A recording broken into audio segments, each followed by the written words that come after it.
All right, so we are live. We are here. Let's just get on with this, guys. I'm sorry about this. This is bad. I know there's going to be a lot of thumbs down on this. So let me try to share my screen. But before I do that, what I wanted to do was just talk to you guys about subwoofer placements. We did a lot of videos on multi-sub and the benefits of multi-sub. And I've also given diagrams about where to place your subwoofers, but I'm still seeing a lot of people online in like user groups and stuff. When they do multi-sub, they're putting both of the subwoofers like right at the front of the room, right next to each other, maybe between the center channel. And that really is not giving you the benefit of multi-sub. That's just giving you one big subwoofer. You know, you're getting basically 6 dB more output because they're co-located, but you're not benefiting from modal averaging or canceling out standing waves in your room. So I want to share my screen and basically go over some of this stuff with you. So we've got two articles here. I'm hoping everybody can see what I'm doing. And I'm a bit jaded right now because I've been like at this thing for over an hour and a half trying to figure this out. Anyways, we've got basically two really good articles that you guys might not know about. One is about home theater multiple subwoofer setup and calibration guide, and then the other one is bass optimization for home theaters with multi-sub and mini DSP. So what I wanted to show you prior to that was some images that I saw online of different setups here. And you can see that this is gorgeous equipment. I'm not even sure what brand this is. These look like maybe TC Sounds drivers in here or something. But anyways, this gentleman, whoever has this home theater room, has these subwoofers so close together that they're not really getting the full benefits of multi-sub that they could be getting with some tweaks to the placement of these giant subwoofers. And the same thing happens here in this clip one. This looks great in a photo op, but you're not getting the full benefit of multi-sub placing your subwoofers like this. So I have some diagrams here I want to talk to you about. And you do need tools too. It's not just place a subwoofer in a specific location in your room, it's going to work perfectly, because every room is different. Even if you have a nearly rectangular room, there's still losses in the room you can't always account for if you try to use simulation software. So you really do need the ability to do measurements. But anyways, before we get into all that stuff, I want to show you some diagrams, some placement diagrams. And we've got all these different options on where to place subwoofers. And forgive my crude drawing skills. I used this program Visio or whatever it was years ago, and I did these diagrams. So the first thing you want to consider is location of your seats. And I see a lot of people that set up home theaters and they put their seats on the back wall. And you really want to try to avoid that region because that's where you're at a maximum pressure zone. And you'll get a lot of excessive bass reinforcement when you're up against the back wall. If you're going to do any kind of back wall seating, that's where the mother-in-law goes. You don't want to do any critical listening there. You also don't want to put your seats all the way over to one side of the room, whether it's the far left or the far right, because then you're going to be off axis from your main channel, so you're going to lose that stereo imaging when you're listening to two-channel audio. You're also going to be too close to a surround speaker, and you're going to lose basically your surround envelope by sitting too far off axis. Especially if you have an MTM center channel and you're sitting all the way over to the left wall, you're going to get a lot of lobing and you're not going to hear clear dialogue. But that's another topic we could discuss in a different video. So we just have guidelines here that you want to keep your seats at least a quarter of the length of the room away from the back wall. And that's why that dotted line is here. You could place the subwoofers here, but you don't want to place a listener on the back wall if you could avoid it. Now I know there's always exceptions. You have to live in a real room, and that's when you have to get fancy with EQ and playing around with subwoofer placement and maybe toning down frequencies that are being overly boosted by sitting in that back wall. But let's just assume for the moment that you can move those couches away from the back wall. You've got a lot of different options here. If you're only going to do two subwoofers, you could corner load a sub on each side you're not going to maximize the benefit of standing wave manipulation by just using 2 subs and corner placement. So you might not get the best seat to seat consistency just by doing 2 subs corner loaded on each corner. That's why in this situation, when you're doing 2 subwoofers, if you want the best seat to seat consistency, I do recommend mid-wall placement, front of the room, back of the room, more so than the sides of the rooms, because you're going to get a little bit more reinforcement of the coupling reinforcement of the 2 subwoofers placed like this as opposed to the side walls. So you could try this setup if you're able to do it. If you're not able to do that, you can do what's called 1/4 of the width of the room. So you place one subwoofer here at 1/4 of the length of the room, and then the other subwoofer at 1/4 of the length of the room. You can get some really good results there. And I like this kind of placement when you're doing small satellite speakers and you want to keep those subs in closer proximity to the satellite speakers because you want to raise the crossover frequency. Sometimes if you're doing like, you know, a small bookshelf speaker, maybe 80 hertz isn't the best setting because you're not getting a lot of mid-bass reinforcement from those speakers because the sensitivity in those frequency ranges is pretty low. So your output's going to be low. So you might want to raise the subwoofer crossover to say 100, 120 hertz. Well, as you start raising the subwoofer crossover past 80 hertz, it can be localized if those subs are close to the listening area.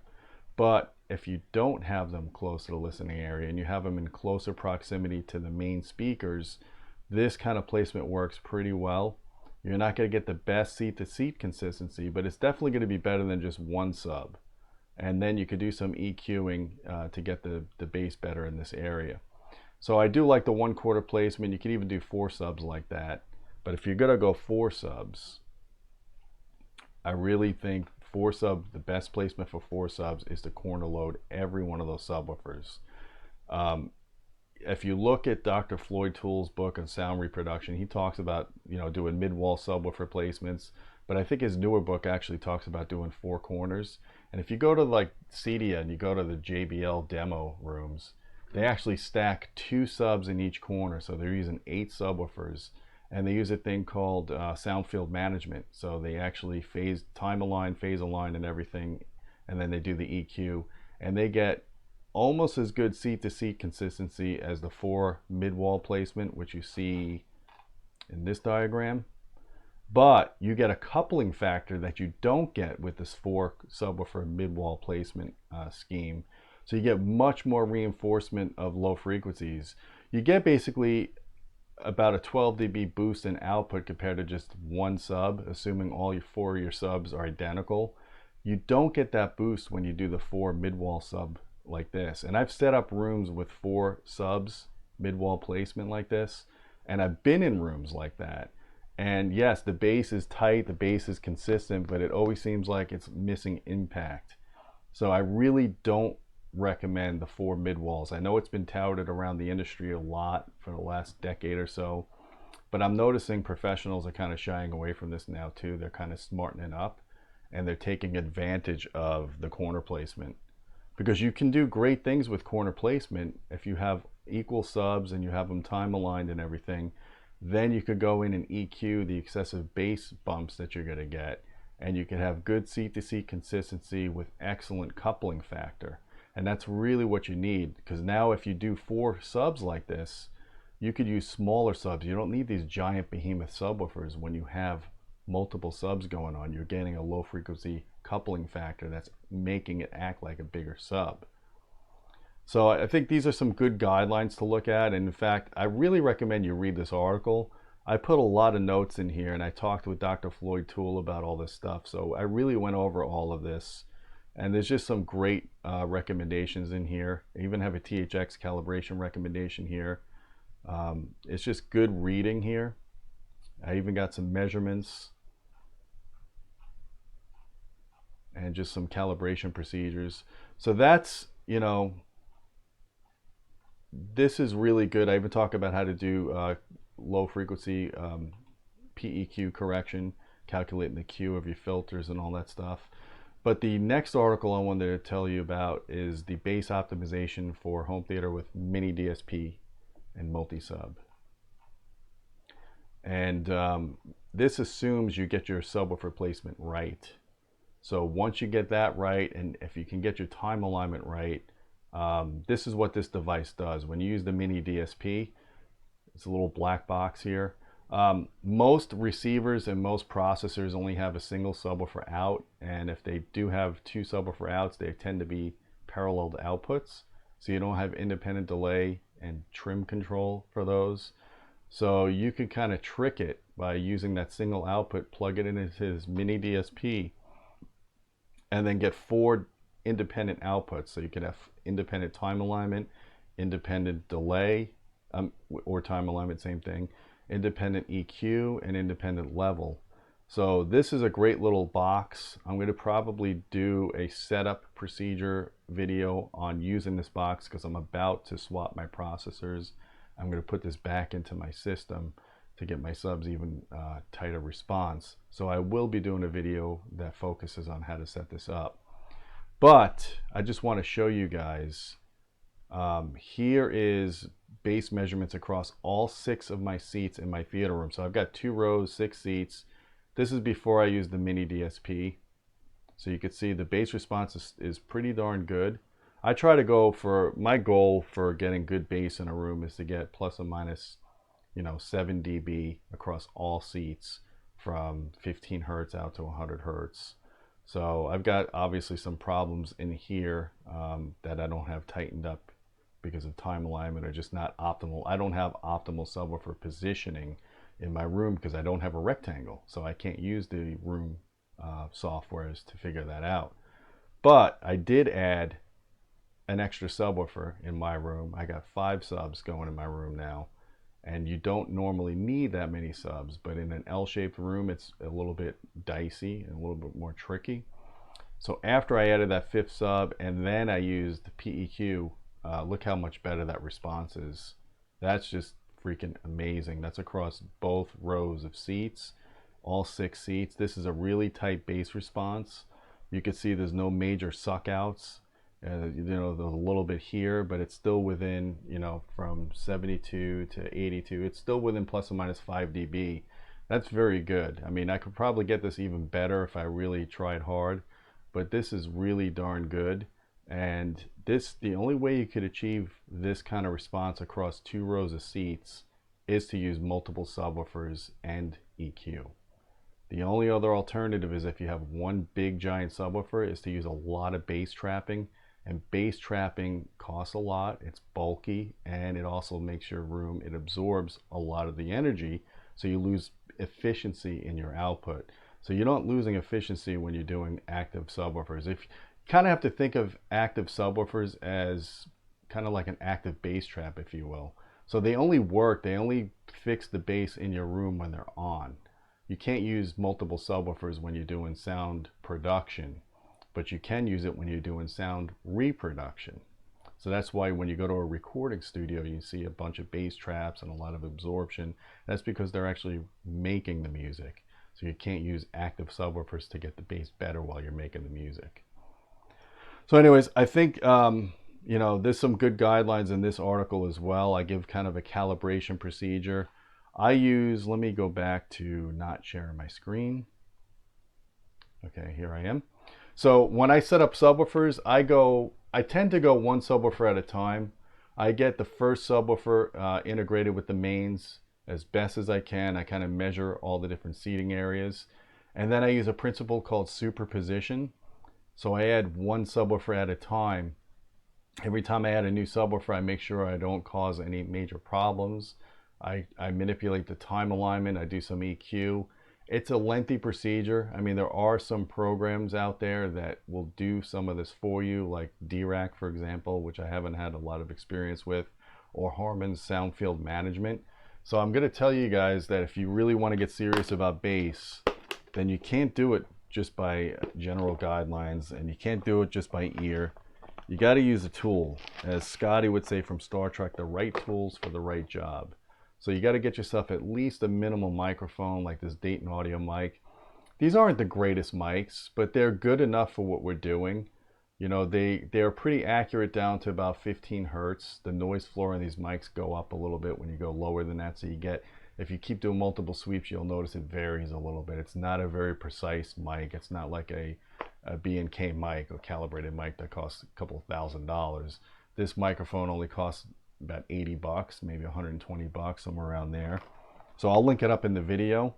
But then you need to use, you know, the right software for it. And I do have some videos on how to use REW. I'll share my screen one more time and I'll just show you.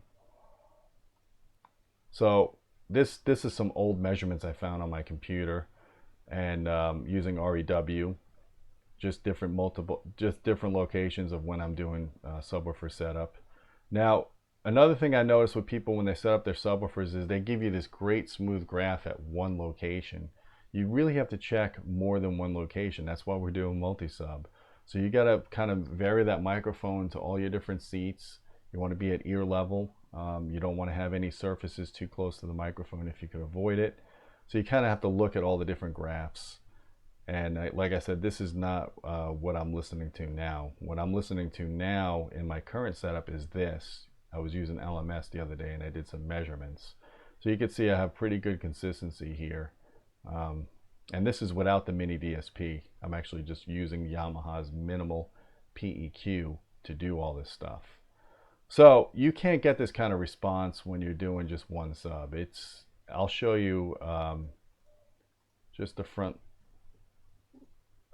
mains. Let's see this. See, that's what my system looks like with just my front speakers. So that's a mess. That's just with the two, and these are the $50,000 RBH speakers. It's not the speaker's problem, it's the room. The room dominates how the bass sounds. So you could see this is how it was just with those two giant speakers playing in my room. Once I added all those other subs,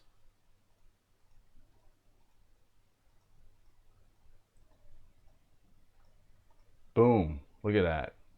And that is a world of difference, my friends, when you're doing listening tests.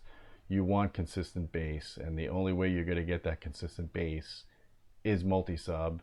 Properly setting up, positioning your subwoofers, using our guidelines as a starting point, then matching your phase and getting your levels good, and then doing EQ. EQ is kind of the icing on the cake, and I probably need to do more videos on how to set that stuff up.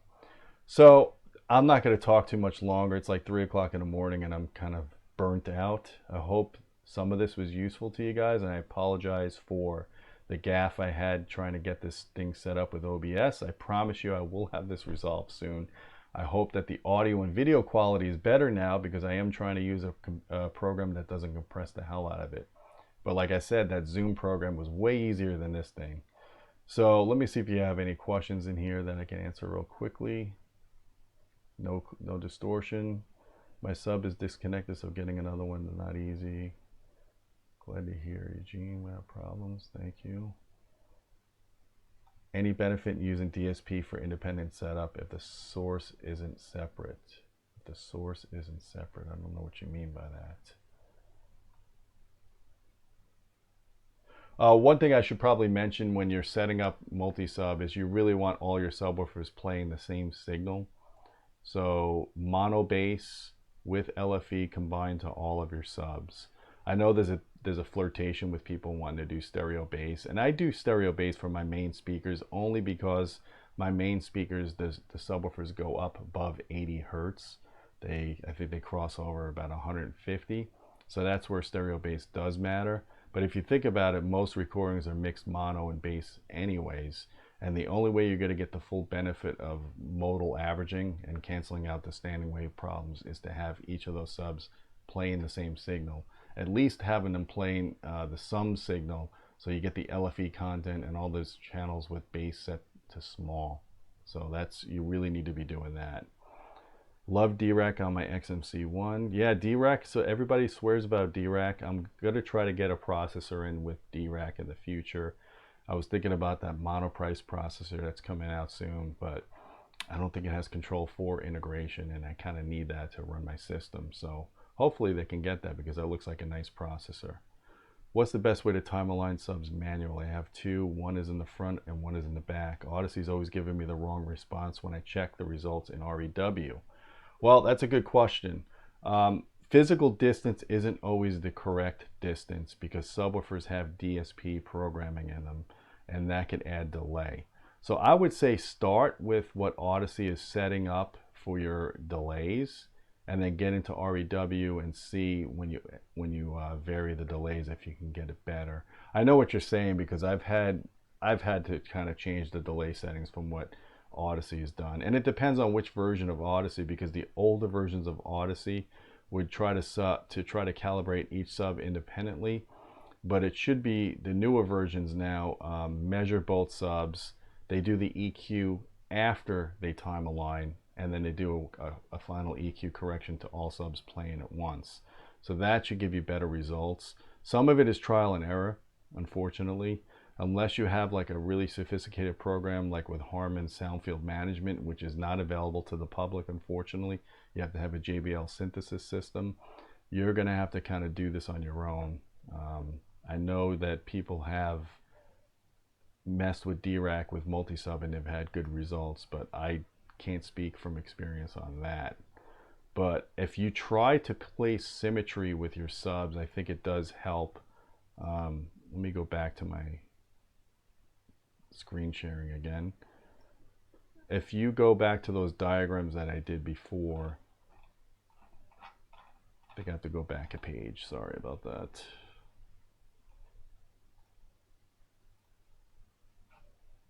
So if you have a processor that has two subwoofer outputs with independent delay control, then what I would do is I would group sub 1 and sub 2 to your subwoofer 1 output of your processor, and then sub 3 and sub 4 to your sub 2 output of your processor. Because if you think about it, let's say the distance from this sub to this couch is 15 feet. Well, that's the same thing as this sub to that couch too. So you only need the 15-foot delay for one subwoofer output because they're equidistant. Same thing with this. Now this subwoofer might only be 10 feet away, and this subwoofer is only 10 feet away. So by placing symmetry to where your seating location is, you only really need to have two independent delay controls now. One for these subs and one for these subs. You can kind of group them together. That works pretty well. Again, physical distance may not always be the right setting, so there is a lot of trial there. I tend to really try to get my delays all set up right and making sure that all the subs are playing in phase with each other before I get into doing the EQ stuff. And if you're using identical subs, it makes it a lot easier to align the phase of your subwoofers. In my system, unfortunately, my front subs are ported, my other subs are sealed. So I had to trick my sealed subs by changing the high pass response to match that of a ported, because a ported has a 4th order response, a sealed has a 12 dB per octave response. Sorry, getting tired. So I had to match the phase response below tuning to get the subs to integrate, otherwise it would cancel out at different frequencies. So I do recommend trying to use identical subs. It just makes things easier for setup. No, you don't have to use identical subs. You could mix and match, but it just makes things more complicated. So I think that's about it. I'm going to wrap this up. Again, guys, thanks for bearing with me with this. I hope you like the content here. We are going to continue to fix and perfect our streaming capabilities because I'd like to do more videos. I'd like to get some guests on here and cover more topics. If you like this video, please thumb it up. Make sure you join our Patreon channel at patreon.com/audioholics, and you'll get advanced access to content that's not published yet on here or on the Audioholics editorial page. Please check out the links in the description below. I'm going to put those 2 articles. It's great reading material. I think it'll help you guys out. And until next time, keep listening.